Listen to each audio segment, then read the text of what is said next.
அனைவருக்கும் வணக்கம். Welcome to our channel magic wonderland. நம்ம சேனல்ல இந்த வீடியோல எதை பத்தி பார்க்க போறோம் அப்படின்னா, இப்போ வந்து சீமான் அண்ணனை வந்து பயங்கரமா ட்ரோல் பண்ண ஆரம்பிச்சிட்டாங்க. இந்த டிவிகே தொண்டர்களும் சரி, தமிழ் தேசியம் புரியாத தமிழர்களா இருக்கட்டும், எல்லாருமே வந்து பயங்கரமா ட்ரோல் பண்ண ஆரம்பிச்சிருக்காங்க. அது போக ஒரு முக்கியமான கேள்வி என்ன கேட்கறாங்கன்னா, 15 வருஷமா உங்களால அரசியல் இருக்காரு, அவர் என்ன பண்ணாரு? நான் வந்து டீசெண்டா பேசுறேன்னா உங்களோட கமெண்ட்ஸ்லாம் ரொம்பவே வல்கரா இருக்கு. என்ன பண்ணாரு? பேசிக்கிட்டு தான் இருக்காரு, ஃபீல்டில் இறங்கி என்ன ஒர்க் செஞ்சாரு அப்படிங்கிற மாதிரி கேள்விலாம் கேட்குறாங்க. அதுக்கு தான் சீமான் அண்ணன் வந்து என்னென்ன பண்ணியிருக்காரு அப்படிங்கிறத சொல்கிறது தான் இந்த வீடியோவில் நம்ம டீட்டெயிலாக பார்க்க போகிறோம். அதுக்கு முன்னாடி நம்ம விஜய் அண்ணனை பற்றி பேசி ஆகணும். போன வீடியோவில் வந்து நான் பார்த்தீங்கன்னா விஜய் தான் பேசியிருப்பேன். ஆனால் நான் வந்து ஒரு சீமான் அண்ணனோட ஃபாலோவருங்கிறதுனால, ஒரு தலைவன் எப்படி இருக்கானோ அதே மாதிரி தான் ஒரு ஃபாலோவரும் இருக்கணும் அப்படிங்கிறதுனால அண்ணன் வந்து மரியாதையை தான் எல்லாருக்குமே கற்றுக் கொடுத்துருக்காரு.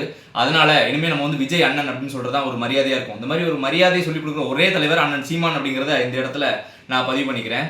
இப்போ விஜய் அண்ணன் வந்து இப்போ இருக்கிற அரசியல் காலத்தில் இந்த சூழ்நிலையை பார்க்கும்போது என்ன தோணுதுன்னா, விஜய் அண்ணன் வந்து ஒரு கடவுள் அப்படிங்கிறத நான் வந்து புரிஞ்சிருக்கேன். அவர் வந்து சாதாரண ஒரு மனுஷனே கிடையாது, கடவுள் அப்படிங்கிற ஸ்தானத்துக்கு வந்தாரு.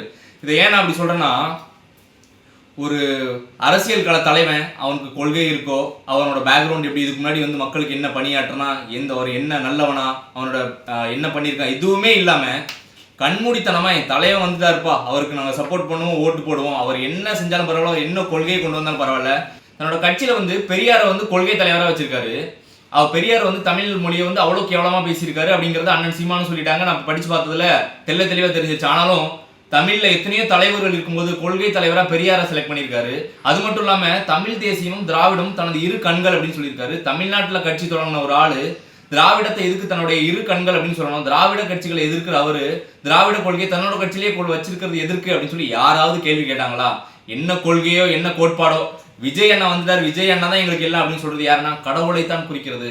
கடவுள் தான் வந்து நல்லது செஞ்சாலும் கெட்டது செஞ்சாலும் என்னதான் இருந்தாலும் அவர் கடவுள்பா, அவர் செஞ்சா ஒரு காரணம் இருக்கும், கர்மாபடி தான் கடவுள் செய்வார் அப்படின்னு சொல்லிட்டு கண்மூடித்தனமா சொல்ல முடியாது. அது வந்து கடவுள், அது மேல நம்பிக்கை வச்சிருப்போம். அதே நம்பிக்கை தான் இப்போ விஜய் அண்ணா மேல மக்கள் வைக்கிறாங்க. அப்படிங்கும்போது விஜய் அண்ணாவும் ஒரு கடவுள் தான் அப்படிங்கிறத இந்த இடத்துல நான் சொல்லியே ஆகணும். அது போக ஒரு இந்த உலகத்திலேயே வந்து ஒரு மிகப்பெரிய பாசம் அப்படின்னா தாய் பாசம் அப்படின்னு சொல்லுவாங்க. ஆனால் அந்த தாய் பாசமே விஜய் அண்ணா முன்னாடி தவிடுபடி ஆயிடுச்சு. எப்படின்னா, அந்த கரூர் வழக்குல தன்னோட மகனையும் குழந்தைகளையும் மக்களையும் இழந்திருக்க மக்கள் வந்து தன்னோட மகனை செத்தாலும் பரவாயில்ல, நாங்கள் வந்து விஜயை பார்த்துட்டோம், விஜயை பார்க்குற பாக்கியத்தை எனக்கு வந்து என் பையன் பெற்றுக்கொண்டிருக்கான், என் மகன் செத்தாலும் பரவாயில்ல விஜய் ஆட்சிக்கு வரணும் அப்படின்னு சொல்லக்கூடிய தாய்மார்கள் தமிழ்நாட்டில் இருக்காங்க. அப்படிங்கிறது அண்ணன் விஜய் வந்து அரசியல் வந்ததுக்கு அப்புறம் தான் நான் பார்க்குறேன். இதுல இருந்து என்ன தெரியுது, ஒரு தாய் வந்து தன்னோட மகனை விட இன்னொரு ஆளை யாரை நேசிக்கிறாங்க அப்படின்னு பார்த்தீங்கன்னா வந்து கடவுளை தான் நேசிப்பாங்க. பைபிள்ல ஒரு வசனம் இருக்கும், ஆபிரகாம் வந்து தன்னோட சொந்த மகனையே கடவுள் சொல்லிட்டாரு அப்படிங்கிறதுனால யோசிக்காம கொலை பண்ணுவாரு. அதுக்கப்புறம் கடவுள் வந்து அந்த மகனை வந்து உயிர்த்தலை வச்சிருவாரு. அப்படிப்பட்ட ஒரு செயலை வந்து கடவுளுக்காக தான் தன்னோட மகனையே பலி கொடுப்பாரு. அந்த ஸ்தானத்துல தன்னோட மகன் போனாலும் பரவாயில்ல விஜய் தான் எங்களுக்கு எல்லாம் அப்படின்னு சொல்லக்கூடிய அளவுக்கு ஒரு ஆள் இருக்காருன்னா அவர் கடவுள் தானே. இப்படி ஒரு கடவுள் ஸ்தானத்துல இருக்க விஜய் அண்ணனை நான் தப்பா பேசினது நினைச்சு ரொம்பவே வருத்தப்படுறேன். அதனால இப்ப அந்த கடவுள்கிட்ட அந்த கடவுளுக்கு ஒரு வணக்கத்தை தெரிவிச்சு தான் இந்த வீடியோ நம்ம ஆரம்பிக்கணும். கடவுளே, வியூஸ்க்காக இந்த வீடியோ நான் போடல அப்படின்னா நான் விஜய் அண்ணனுக்கு ஆதரவாக தான் போட்டுக்கணும். ஏன்னா அவருக்கு தான் நிறைய யூடியூப் ஃபாலோவர்ஸ் இருக்காங்க. இருந்தாலும் நியாயம் பக்கம் தர்மம் பக்கம் அண்ணன் சீமான் பக்கம் நிற்கணும் அப்படிங்கிறதுனால இந்த வீடியோவை நான் போடுறேன். என்னை ஆசீர்வதிங்க. ஸோ அண்ணன் விஜயை வந்து குறைச்சி பேசுறதோ இல்லை அவருக்கு எதிராக பேசுறதோ என்னுடைய நோக்கம் இல்லை. நானும் வந்து பார்த்தீங்கன்னா ஒரு விஜய் ஃபேன் தான். அரசியல் தவிர்த்து அதுக்கு முன்னாடி வந்து பார்த்தீங்கன்னா காலேஜ் லைஃப்ல நானும் அண்ணன் விஜய் தான் அப்படின்னு சொல்லிட்டு அஜித் அண்ணா ஃபேன்ஸாக இருக்கட்டும் இவங்களாம் எதிர்த்து காலேஜ் லைஃப்ல அப்படி தான் இருந்தோம்னா, அரசியல்ல விஜய் என்ன பண்ணாரு, விஜய் அண்ணா என்ன பண்ணாரு அப்படின்னு ஒரு கேள்வி இருக்குல்ல. மக்களுக்காக நின்று போராடினாரா, இல்லை இதுக்கு முன்னாடி வந்து அவரோட அரசியல் வாழ்க்கை ஏதாவது இருக்கா அப்படின்னு பார்த்தா ஒன்றும் கிடையாது. படம் நடிச்சாரு, அந்த படத்துக்காக மக்கள் எல்லாரும் அவரை பின்தொடர்ந்து ஃபாலோ பண்ணிட்டு இருக்கோம். அதனால நான் என்ன சொல்ல வரேன்னா, எனக்கும் விஜய் அண்ணனும் ரொம்ப பிடிக்கும். ஆனால் அரசியல்ல அண்ணன் சீமான் தான் தமிழர்களுக்கான ஒரே ஆள் அப்படிங்கிறதுனால தான் சீமான் அண்ணனுக்காக இந்த வீடியோ நான் டெடிகேட் பண்றேன். அண்ணன் சீமான் நேற்று முத்துராமலிங்க தேவர் மாநாட்டில் பேசின ஒரு கருத்துல அவர் என்ன சொல்றாரு, மக்கள் வந்து பாசிட்டிவா இருக்கணும், நம்ம வந்து நெகட்டிவ் எதுவுமே பேசக்கூடாது, அவனை வீழ்த்துவோம்னு சொல்லக்கூடாது, நாம ஜெயிப்போம் அப்படின்னு சொல்லணும், அவன் வந்து என்ன தப்பு பண்ணான்னு சொல்லக்கூடாது, நாம என்ன நல்லது பண்ண போறோம் அப்படின்னு சொல்லணும்னு சொல்லியிருக்காரு. அதனால இந்த வீடியோல சீமான் அண்ணன் என்னென்ன பண்ணியிருக்காரு அப்படிங்கறத மட்டும் இந்த வீடியோல நம்ம இப்ப பார்க்க போறோம். சீமான் அண்ணன் வந்து 2009 ஈழப்போருக்கு முன்னாடி பாத்தீங்கன்னா திராவிட கொள்கையை தான் பின்பற்றிட்டு இருந்தாரு, பெரியாரோட கொள்கையை தான் பேசிக்கிட்டு இருந்தாரு, அதை பின்பற்றிக்கிட்டு இருந்தாரு. ஆனா 2009 ஈழப்படுகொலை நடந்துச்சு இல்லையா, நம்ம இனத்துக்கு இழைக்கப்பட்ட துரோகம், அங்க இருக்க தமிழ் மக்கள் அநியாயமா சாகடிச்சது, பிரபாகரனுக்கு எதிராக இந்திய ராணுவத்தை அனுப்பி அந்த ஆர்மியை போட்டு தள்ளி தமிழ் மக்களை வந்து சிறைப்பிடிச்சது, கொலை பண்ணது, இந்த மாதிரி பல விஷயங்கள் நடந்துச்சுல. இந்த விஷயங்களுக்கு திராவிட கட்சிகள் ஆண்டுட்டு இருக்கும்போது அவங்க எதுவும் சப்போர்ட் பண்ணல. தமிழ்நாட்டில் நம்ம ஆட்சி புரிஞ்சு கொண்டு இருக்கும்போதே, தமிழ்நாடுன்னு ஒன்று இருக்கும்போதே அங்க தமிழர்கள் கொலை செய்யப்பட்டதை யாரும் கேட்கல அப்படிங்கிற அந்த துரோகத்தை புரிஞ்சுக்கிட்ட அண்ணன் சீமான் அந்த கொள்கையிலிருந்து வெளியே வராரு. நாம் தமிழர் அப்படிங்கிற ஒரு கட்சியை ஆரம்பிச்சு கொண்டு போய்கிட்டு இருக்காரு. அதுக்கப்புறம் தான் அவர் நிறைய தெரிஞ்சுக்கிட்டு, பெரியார் தமிழ் இனத்துக்கு இவ்வளவு பேசி, தமிழை எதிர்த்து இவ்வளவு பேசியிருக்காரு, தமிழை கேவலமா பேசியிருக்காருன்னு சொல்லிட்டு பெரியாரையும் தன்னோட கொள்கையிலிருந்து நீக்கி தமிழ் தேசியம் பேசுறாரு. இதுதான் சீமான் அண்ணன் செஞ்ச முதல் தமிழ் போராட்டம். அதுக்கப்புறம் இலங்கையில தமிழ் மீனவர்கள் சுட்டுக் கொல்லப்பட்டிருக்காங்க. இப்போ வரைக்கும் அது நடந்துகிட்டு இருக்கு. உங்க எல்லாருக்குமே தெரியும் நினைக்கிறேன். அப்படி இருக்கும்போது தமிழர்கள் எப்படி அவன் சுட்டுக் கொள்ளலான்னு கொதித்தெழுந்த அண்ணன் சீமான் என்ன சொல்றாரு, தமிழ் மீனவனை சுட்டுக் கொன்றால் இலங்கை மாணவர்களை அடிப்பேன் அப்படின்னு சொல்லி போராட்டம் பண்ணி அந்த போராட்டத்துக்காக ஜெயிலுக்கும் போறாரு. இலங்கை மாணவனை அடிப்பேன் அவர் சொன்னது தவறா இருக்கலாம், ஆனா அவர் தமிழ் மீனவர்களை சுட்டுக் கொள்றதுனாலதான் அப்படி சொன்னாரு. தமிழர்களுக்காக தான் அந்த இடத்துல நின்று ஜெயிலுக்கு போயிட்டு வந்தாருங்கிறத நாம மறக்கூடாது. அதுக்கப்புறம் திராவிட கட்சிகள் அப்படிங்கிற திராவிடம் அப்படிங்கிற ஒரு ஏமாற்று சொல்ல கட்சிக்கு பேர் வச்சு தமிழ் மக்களோட உரிமையை பறித்து இவ்வளவு நாள் ஆட்சி பண்ணிக்கிட்டு இருக்காங்க அப்படிங்கிறத தமிழ் மக்களுக்கு எடுத்து விளக்கமா சொன்னது யாரு அப்படின்னு பாத்தீங்கன்னா அண்ணன் சீமான் மட்டும் தான். இப்ப அண்ணன் சீமான் மட்டும் இல்லைன்னா எந்த தமிழனுக்காவது இது புரிஞ்சிருக்குமா? திராவிடம்ங்கிறது நம்ம அதுதான் எல்லாம் போல இருக்கு அப்படின்னு சொல்லி கண்மூடித்தனமா வாழ்ந்துட்டு இருப்போம். தமிழ் மக்களுக்கு அந்த விழிப்புணர்வை ஏற்படுத்தின ஒரே தலைவன் அண்ணன் சீமான் மட்டும்தான். அப்புறம் 15 ஆண்டுகளா எந்த ஒரு திராவிட கட்சிகளுடனோ எந்த ஒரு துரோக கட்சிகளுடனோ கூட்டணி வைக்காம இப்ப வரைக்கும் தமிழர்களை நம்பி தமிழ் மக்களுக்காக அவர்கள் உரிமைக்காக இது கூட்டணி வச்சா வேலைக்கு ஆகாது, தனிச்சு நின்னாதான் தமிழர்கள் விழிப்புணர்வு அடைவாங்க அப்படிங்கிறதுனால இப்ப வரைக்கும் எந்த ஒரு கட்சி கூடயும் கூட்டணிக்கு போகாம, காசுக்கு விலை போகாம இப்ப வரைக்கும் தனியா போராடிட்டு இருக்க ஒரே கட்சி அண்ணன் சீமான் கட்சி மட்டும்தான். ஆனா இப்போ சீமான் அண்ணன் பிஜேபி கைகூலி, திராவிட கைகூலி, இப்படி என்னென்னமோ சொல்லிட்டு இருக்காங்க. அப்படி என்ன அவங்க கிட்ட காசு வாங்கி அண்ணன் சொத்து சேர்த்துட்டாரு அப்படின்னு சொல்லிட்டு நீங்க எப்படி சொல்றீங்க? கொஞ்சமாவது தமிழர்கள் சிந்திக்கணும் அந்த இடத்துல. அதுக்கப்புறம் தைப்பூசம் அப்படிங்கிற ஒரு தமிழ் ஃபெஸ்டிவல் இருக்கு. அதுக்கு தமிழக அரசாங்கம் விடுமுறை கொடுக்கறதுல அது ஒரு முக்கியமான தமிழ் பண்டிகை அப்படிங்கிறதுனால அதுக்கு பல வருஷமா அண்ணன் சீமானும் நாம் தமிழர் கட்சியும் போராட்டம் பண்ணி 2001 தமிழக அரசு அந்த போராட்டத்துக்கு 2001க்கு அப்புறம் தைப்பூசத்துக்கு விடுமுறை அளிக்கிறாங்க. தமிழர்களோட உரிமைக்காக எப்பவுமே குரல் கொடுத்துட்டு இருக்க ஒரே ஆள் நாம் தமிழர் அண்ணன் சீமான் அப்படிங்கறத இந்த விஷயத்துல நீங்க புரிஞ்சுக்கணும். இந்த வருஷம் பாத்தீங்கன்னா 2025 இந்த சாம்சங் கம்பெனில வேலை செய்யற தொழிலாளர்கள்லாம் அவங்களோட வேலை போல ரொம்ப அதிகமா இருக்கு, 8 மணி நேரம் கடந்து நம்ம ஒர்க் பண்றோம், சம்பளம் ரொம்ப குறைவா இருக்கு அப்படின்னு சொல்லி ப்ரொடெஸ்ட் பண்றாங்க. அந்த ப்ரொடெஸ்ட்க்கு ஒரு தமிழர்கள் கஷ்டப்படுறாங்களே அப்படின்னு சொல்லிட்டு அது ஒரு மல்டிநேஷனல் கம்பெனி, நம்ம ஊர் கம்பெனி கிடையாது, வெளிநாட்டு கம்பெனி. அந்த கம்பெனியை எதிர்த்து போராட்டம் பண்ண அந்த வேலையாள்களுக்கு சப்போர்ட் பண்ணி அவங்களுக்கு 8 மணி நேரம் மேல வேலை கொடுக்க கூடாது அப்படின்னு சொல்லி போராடி அந்த உரிமையை பெற்று சாம்சங் கம்பெனி அதுக்கப்புறம் ஒரு அக்ரிமெண்ட் போட்டு அந்த பிரச்சனையை தீர்த்து வைக்கிறாங்க. அதுக்கு முன்னோடியா இருந்த ஒரே ஆள் அண்ணன் சீமான் தான். சேலத்துல 8 வழி சாலை போடணும் அப்படின்னு சொல்லிட்டு தமிழக அரசு ஒரு திட்டம் கொண்டு வருது. ஆனா யாராவது கேட்டிருக்காங்களா? சீமான் அண்ணன் மட்டும் தான் அங்க இருக்க விவசாய நிலங்களை அடிச்சு அந்த இடத்துல 8 வழி சாலை எதுக்கு வைக்கணும் அப்படின்னு சொல்லிட்டு மக்கள் குரலாகவும் 8 வழி சாலை போட்டு அந்த இடத்துல விவசாய நிலத்தை காலி பண்ற அளவுக்கு அங்க என்ன அந்த சாலைக்கு இம்பார்ட்டன்ட் அப்படின்னு சொல்லி விவசாய நிலங்களை அழிக்கிறத தடுத்து பேசி இப்போ வரைக்கும் அந்த இடத்துல 8 வழி சாலை வரல அப்படிங்கிறது சீமானனோட போராட்டத்துல மட்டும்தான் இப்போ வரைக்கும் சாத்தியமா இருக்கு. அதுக்கப்புறம் பாத்தீங்கன்னா இப்போ அதிமுகவா இருக்கட்டும், திமுகவா இருக்கட்டும், மதுவை ஒழிப்போம் அப்படின்னு சொல்லிட்டு ஒரு கோட்பாடு ஒன்று கொண்டு வந்து அது மூலமா ஓட்டு வாங்கி எலெக்ஷன்ல ஜெயிக்கவும் செய்வாங்க. ஆனா இது வரைக்கும் அவங்களால அந்த மதுவை ஒழிக்கவும் முடியல, சாராய கடைகளை மூடவும் முடியல, அந்த டாஸ்மாக் அவங்க மூடவும் போறது. ஏன்னா அரசாங்கத்தோட மெயின் வருமானமே அந்த டாஸ்மாக்ல தான் இருக்கு. அது கவர்மெண்ட் லீகலா நடத்துற ஒரு பிசினஸ். அப்படி இருக்கும்போது இந்த ஏமாற்று வேலையை சீமானனை எவ்வளவு தெளிவா உணர்த்தி இதுல இருந்து நம்மளால மீள முடியாது. கள்ளு கடையை நீங்க தடை பண்ணி வச்சிருக்கீங்க தமிழ்நாட்டுல, ஆனா அந்த கல்லு உடம்புக்கு நல்லது, அது ஒரு ஆல்கஹால் போதையாவே இருந்தாலும் இந்த டாஸ்மாக்ல விற்கிற சரக்கை விட இந்த கல் உடம்புக்கு அவ்வளவு ஹெல்த்தியான ஒரு விஷயம். அதே எதுக்கு தமிழ்நாட்டில் தடை பண்ணிட்டு இந்த சரக்குகளை விற்கிறீங்க அப்படின்னு சொல்லிட்டு சீமானன் குரல் கொடுத்தாரு. தான் ஆட்சிக்கு வந்தா கல்லு கடையை திருப்பியும் லீகல் ஆக்குவோம் அப்படின்னு சொல்லி கல்லீரக்கல் போராட்டத்தையும் தமிழ்நாட்டில் அது ஒரு இல்லீகல்னு தெரிஞ்சும் அந்த தைரியமா அந்த போராட்டத்தை முன் வச்சவரு சீமான் தான். இப்போ நீங்க புரிஞ்சிருக்கணும், இப்போ கேரளாவில் கல்லு லீகல், ஆந்திராவில் கல்லு லீகல். அப்படி இருக்கும்போது தமிழ்நாட்டில் மட்டும் நம்மளை ஏமாத்தி கல்லை நம்மளோட பாரம்பரிய உணவான கல்லை தடை செஞ்சு அந்த உடம்புக்கு ரொம்பவே கெடுதலான இந்த சாராய கடையை கவர்மெண்டே விற்குது. இதை எதிர்த்து இவ்வளோ தைரியமா அதுக்கு ஒரு சொல்யூஷன் கொண்டு வந்த ஒரே ஆள் நாம் தமிழர் கட்சி அண்ணன் சீமான் மட்டுமே. அதுக்கப்புறம் நம்மளோட மாடுகள் ஆடுகள் இதெல்லாம் காட்டு ஓரங்கள்ல மேய்க்க கூடாது அப்படின்னு சொல்லிட்டு அந்த கவர்மெண்ட் ஒரு அறிவிப்பை விடுது. இது ஒரு சாதாரணமா நீங்க எடுத்துக்கூடாது. என்ன நீங்க நினைக்கலாம், காடுகள்ல ஆடு மாடு மேயக்கூடாது நல்லதுதானே சொல்றாங்க, நீங்க கண்மூடித்தனமா சொல்லக்கூடாது.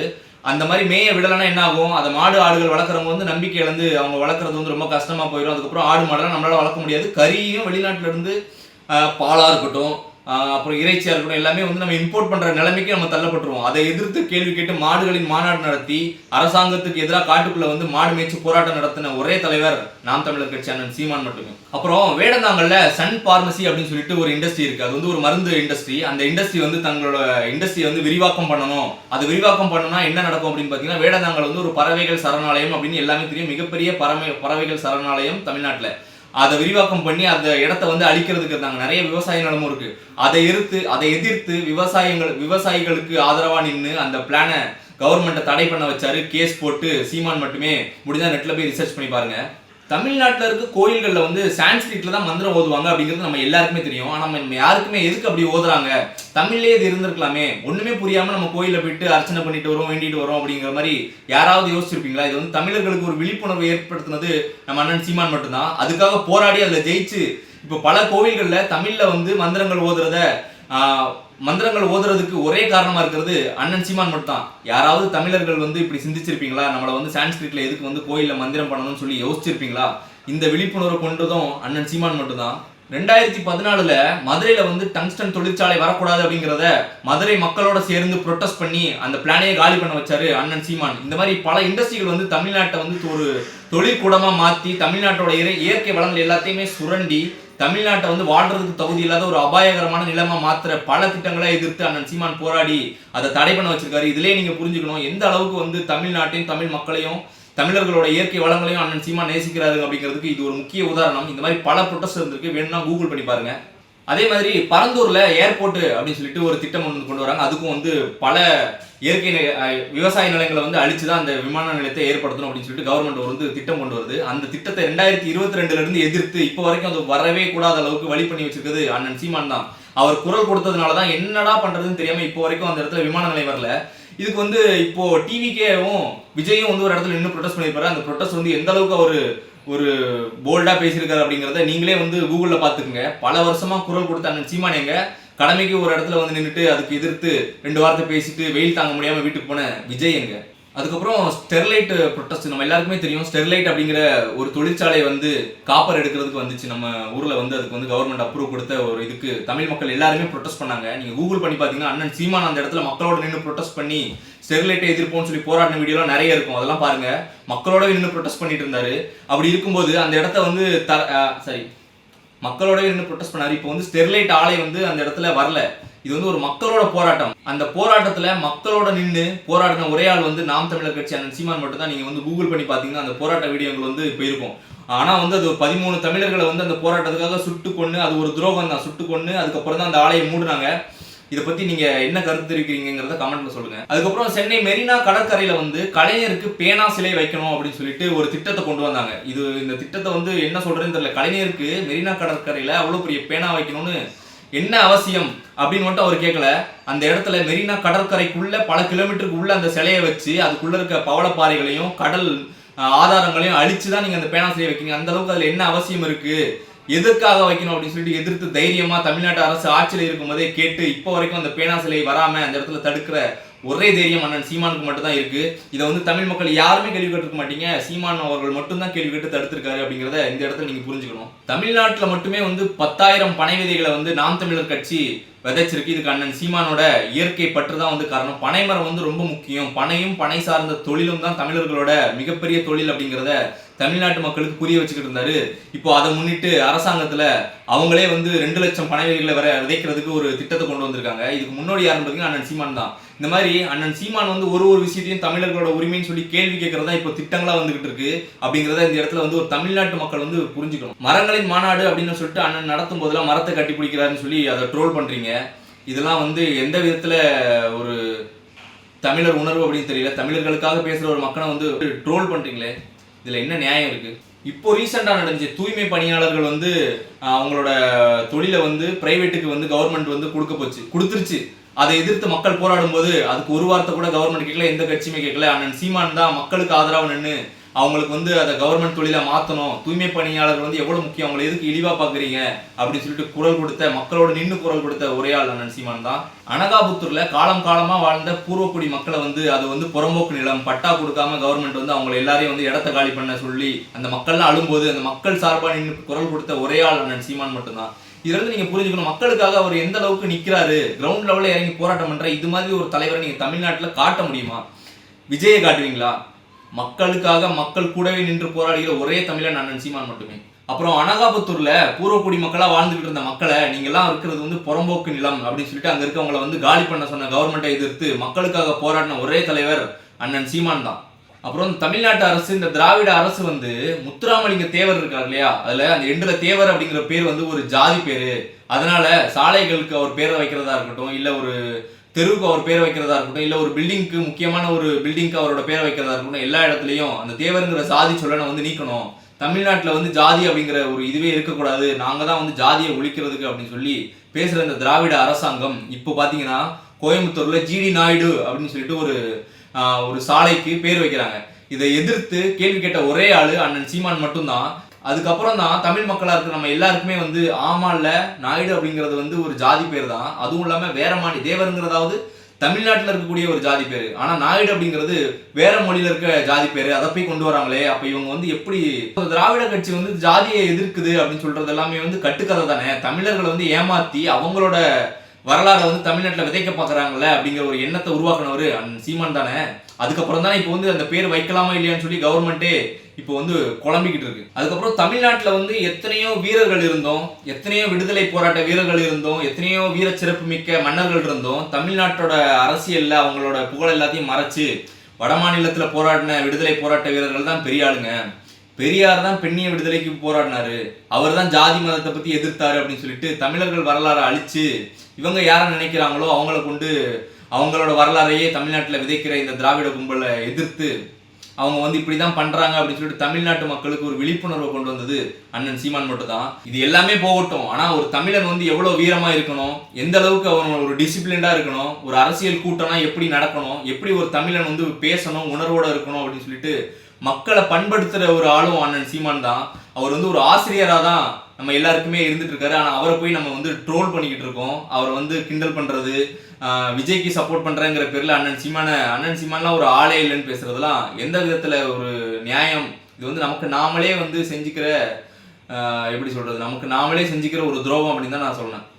ஸோ இந்த வீடியோவில் நான் என்ன சொல்ல வரேன் அப்படின்னா, தமிழர்களுக்காக எப்பவுமே நிற்கிறது, 15 ஆண்டுகளா எந்த ஒரு கட்சிகளுடையும் கூட்டணி போகாம தமிழ் தேசியத்தை மட்டுமே தமிழர்களுக்காக கொண்டுள்ள ஒரே ஒரு கட்சி நாம் தமிழர் கட்சி தான். இப்போ வரைக்கும் உண்மையான உணர்ச்சியோட, அன்போட, பாசத்தோட போராடுற ஒரே ஆள் அண்ணன் சீமான் மட்டும்தான் அப்படின்னு சொல்லிட்டு இந்த வீடியோ முடிச்சுக்கிறேன். நாம் தமிழர்.